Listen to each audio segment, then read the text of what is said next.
From the jungles of South America, is this an unknown ape?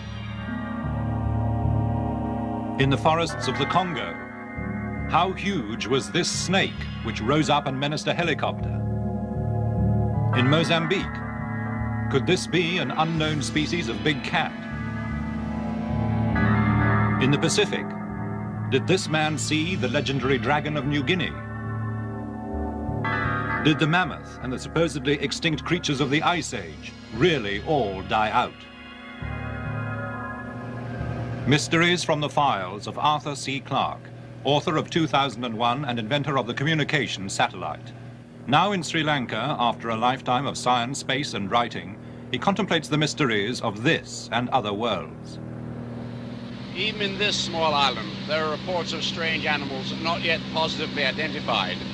The horned jackal and the devil bird with its hideous strangled shriek. Yet this jungle, even though it stretches as far as the eye can see, is nothing compared with the forests which cover much of Africa and South America.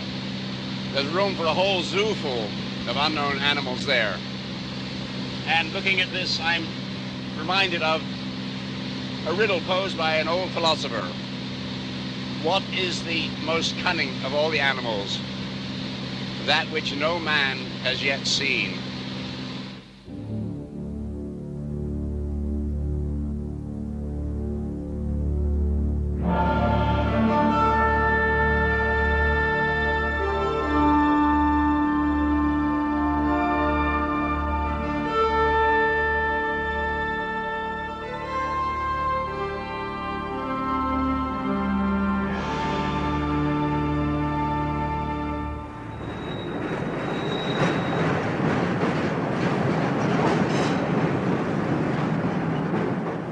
In downtown Chicago, the university's professor of biology on a shopping expedition.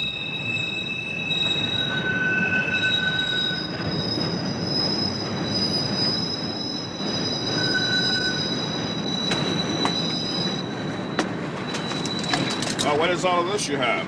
Well, a jungle machete, a jungle hammock, some medical supplies for the tropics, and a backpack. Where are you off to with it? Well, you may not believe this, we're off to Africa to look for dinosaurs.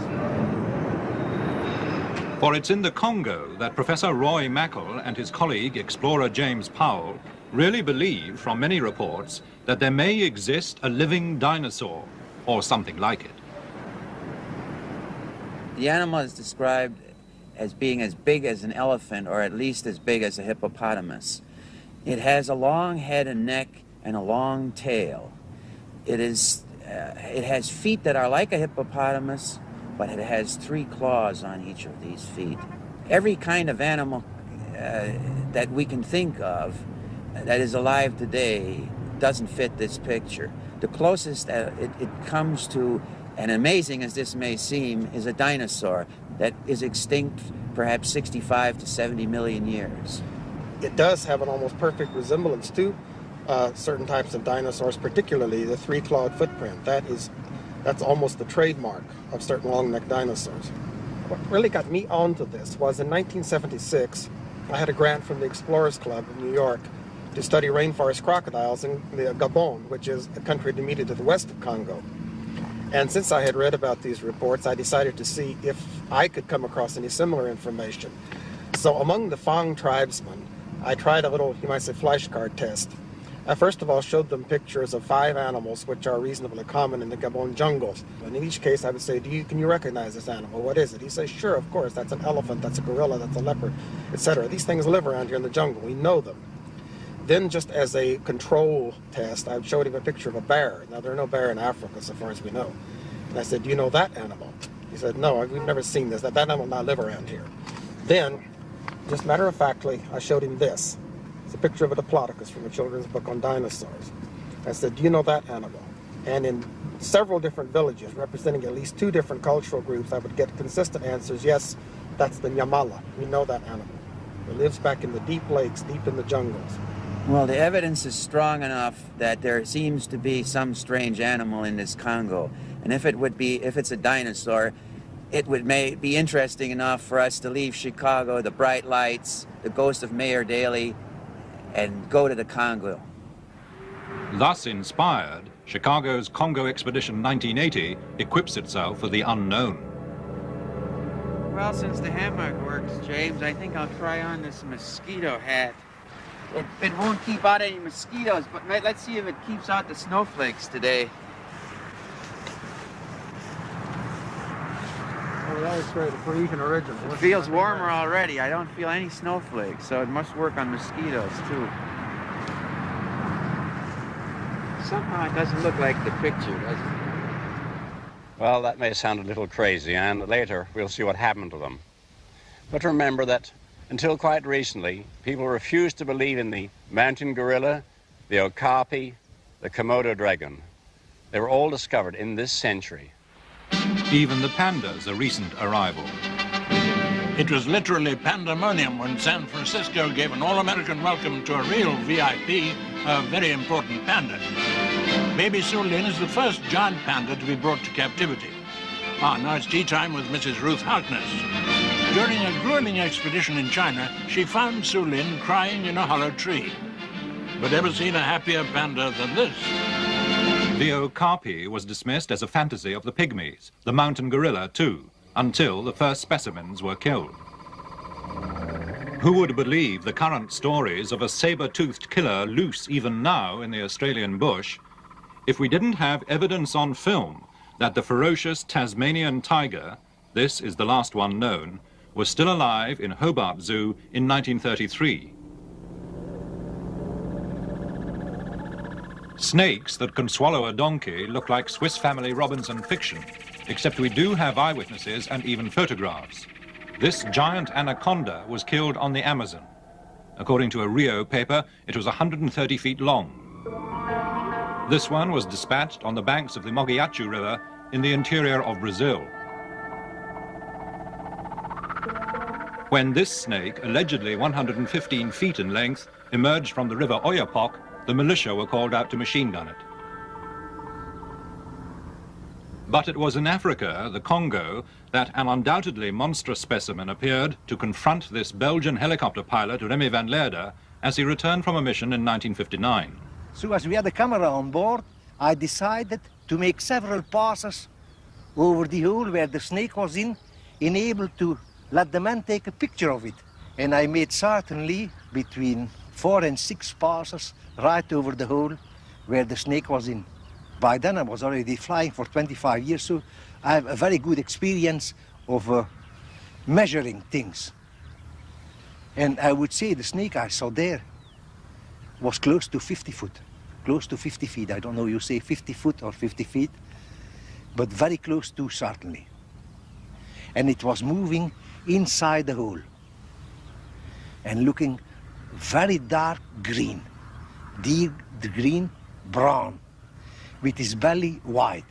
Now when I came down on that snake in his hole, and I would say at about 25, 30 foot up, the snake raised up by about, I would say, 10 foot. And I could very clearly and closely see the head, which was looking, and I could not make a better comparison, as with a very large horse, with big, very, very big jaws, looking triangular. And you're just standing up like that to me, and I feel and I'm convinced if I had been in its range, it would have struck at me, it would have been striking me. And yet, I would say it was certainly at least on the very 2 foot wide and 3 foot long. It could have easily eaten up a man. This is one of those rare cases where we have an expert witness and an excellent photograph. Analysis of the ground features suggests that this animal was indeed at least 40 feet long. So monstrous snakes do exist.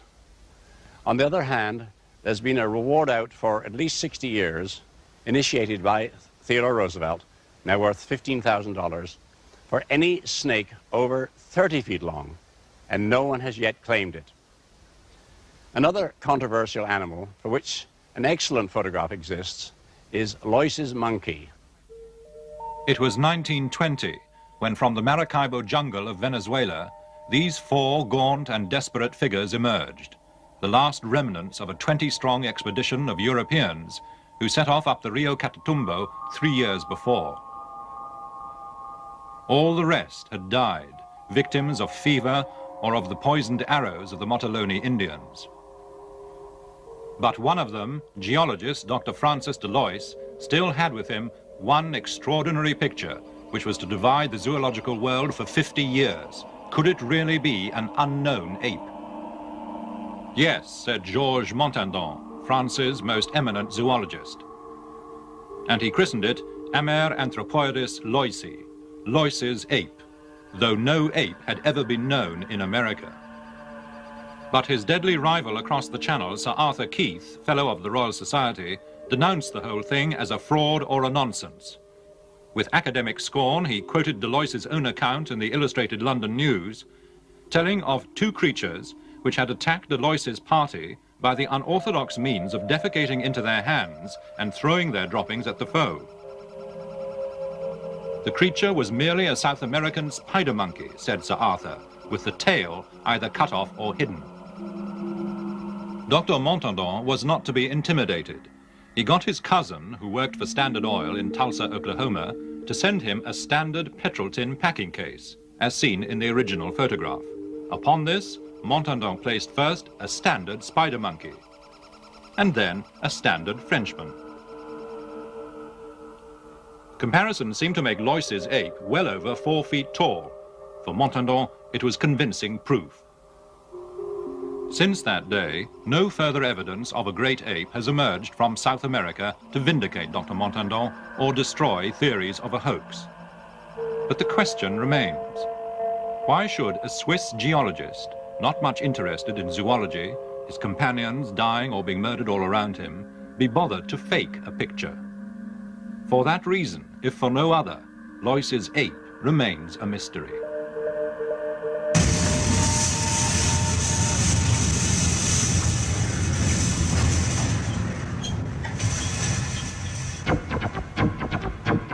But the mystery of the king cheetah, for 50 years the obsession of white hunters in southern Africa, does now seem near a solution.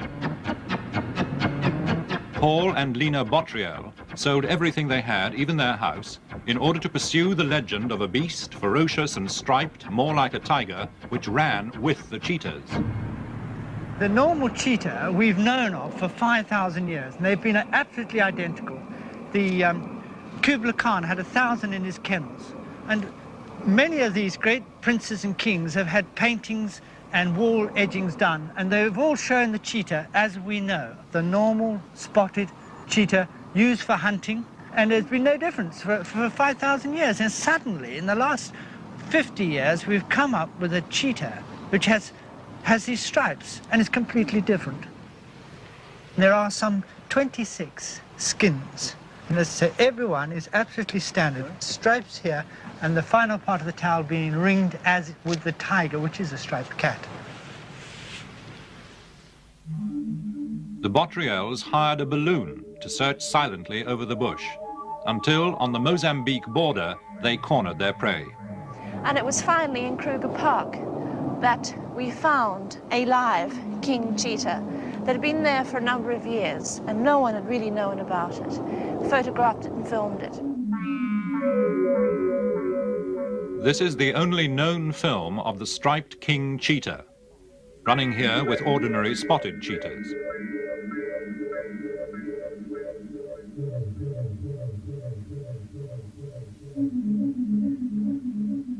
The theories are that it could be a hybrid, or alternatively, it's a mutation, being a strange pattern thrown up once in every few generations. Or thirdly, a species, which in fact is avoided man and is living in the area of Rhodesia, Mozambique, South Africa, Mozambique.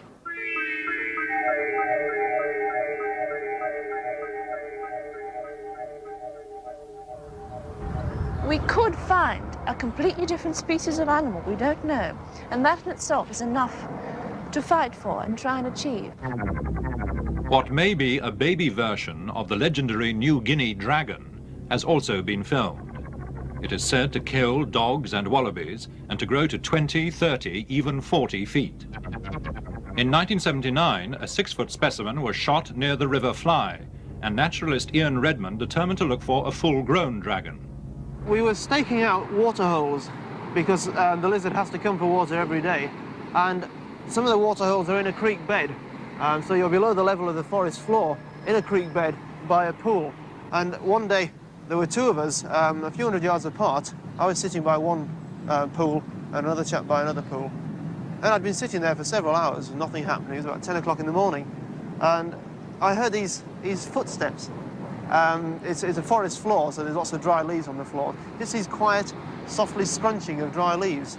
Now, if you hear a lizard moving through the forest, it's a scurrying sound. It doesn't sound like footsteps, and I thought it must be either the other chap coming over, whether it was playing about and trying to sneak up on me. I didn't know, but it sounded very stealthy. So I'm sitting down there, and I hear this coming up behind me, and obviously you decide at some point you've got to have a look. So as they were getting closer, I thought, well, person or animal, I'm going to see what it is. So I slowly sat up and looked around, and about 10 feet away, my eyes were about on the level of the bank, about 10 feet away, there was a log, and just over the log was this great lizard head. Now, I couldn't see the whole body, but I could see that the head and shoulders were a lot bigger than the one which had been shot. So I went down for my camera again, and as I went down to get my camera, the lizard moved away. But the hunt for another of the world's tantalizing missing creatures has help from all the latest gear that Japanese technology can muster. These Japanese are in Fjordland, in the far southwest of New Zealand, looking for the largest bird that ever lived, the 12-foot-high moa.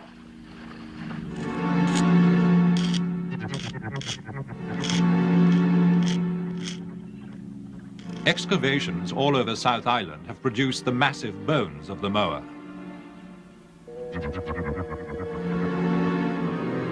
Flocks of their skeletons dominate New Zealand's museums.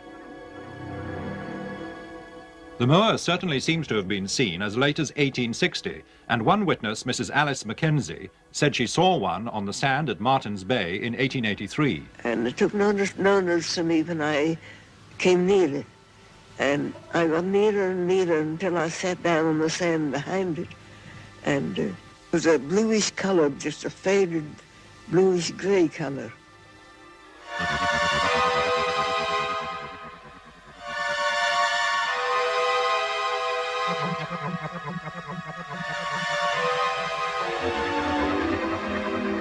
From the structure of the neck and head bones, and with the help of a computer, the Japanese have ingeniously constructed what they believe may have been the call of the moa.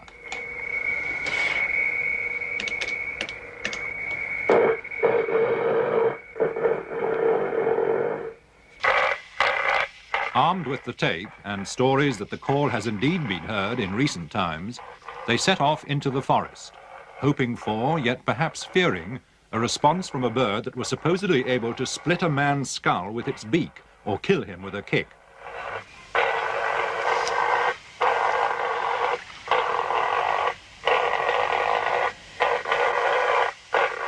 Sadly, there was no reply.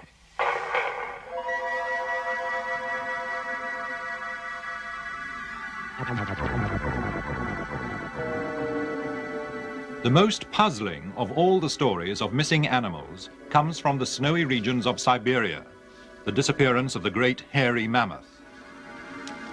Professor Vereshchagin has been on the trail of the Siberian mammoth for 40 years. И когда я бывал на Индигирке, в среднем течении, среди зарослей... When I was camping beside the river Indigirka in Yakutia, it seemed to me that at any moment, from out of the dense undergrowth, the head of a mammoth with its hairy trunk might appear and wander into one of the clearings among the valleys. It is ideal mammoth country. Долины реки Индигирки. On expeditions to Yakutia in the far north of Siberia, Professor Vereshchagin and other Soviet scientists have found the tusks and bones of hundreds of thousands of mammoths, which seem to have died in some sudden catastrophe. But back in Leningrad, Professor Vereshchagin does have one of the remarkable specimens which just occasionally emerge from the frozen soil of the tundra. A whole mammoth, fresh frozen for 10,000 years.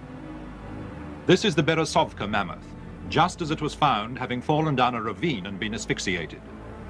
И вот эта внезапная смерть, она подтверждается несколькими Its pelvis was broken, and in its mouth there was still a piece of food, a clump of grass which had not yet been chewed. трава.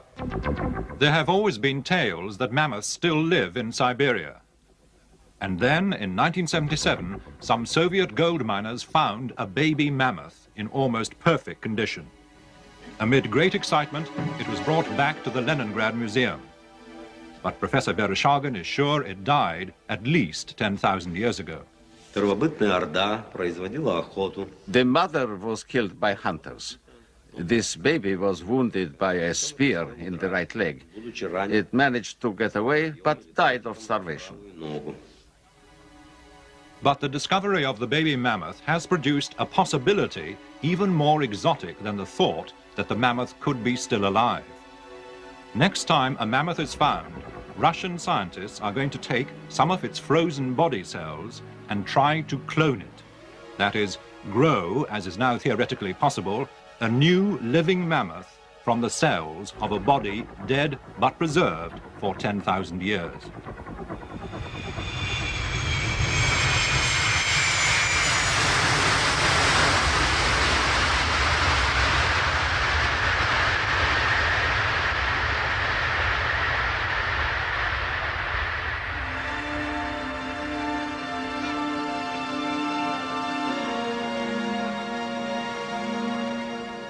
Meanwhile, in the winter gloom of Kennedy Airport, the two intrepid dinosaur hunters return from their quest in the Congo. This expedition into the Congo was the most difficult thing that we've ever done, but it was well worth it.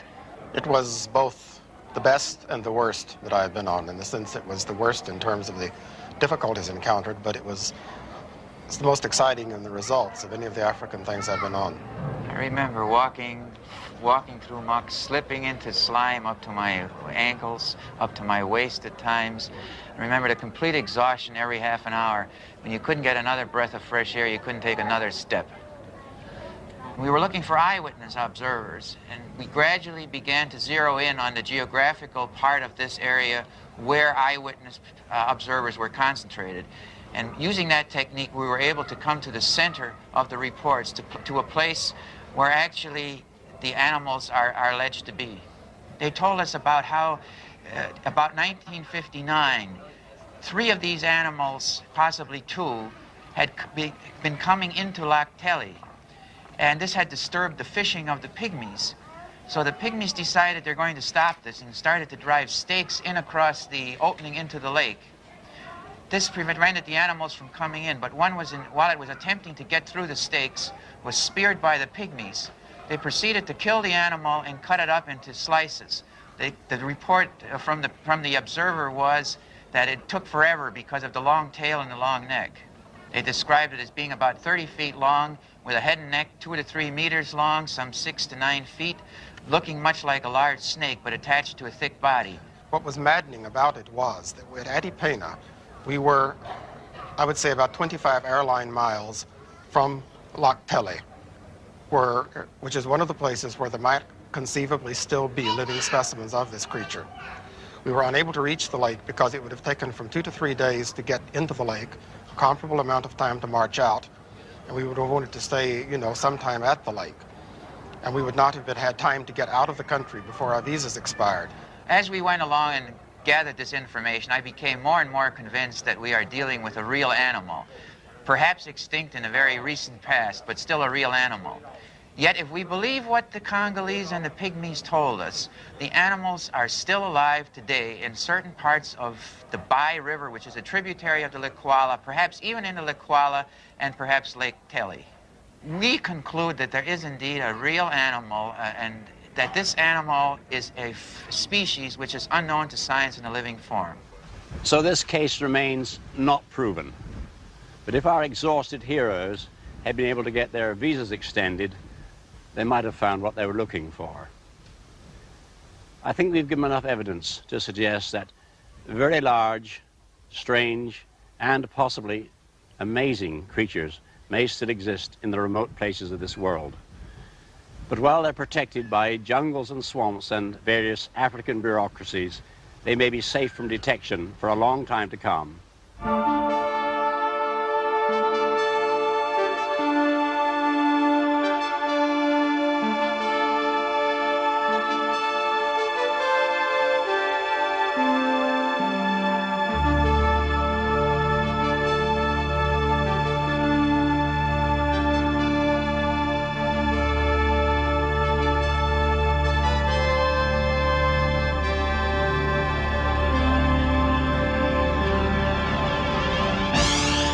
Next week, the star of Bethlehem and the canals of Mars.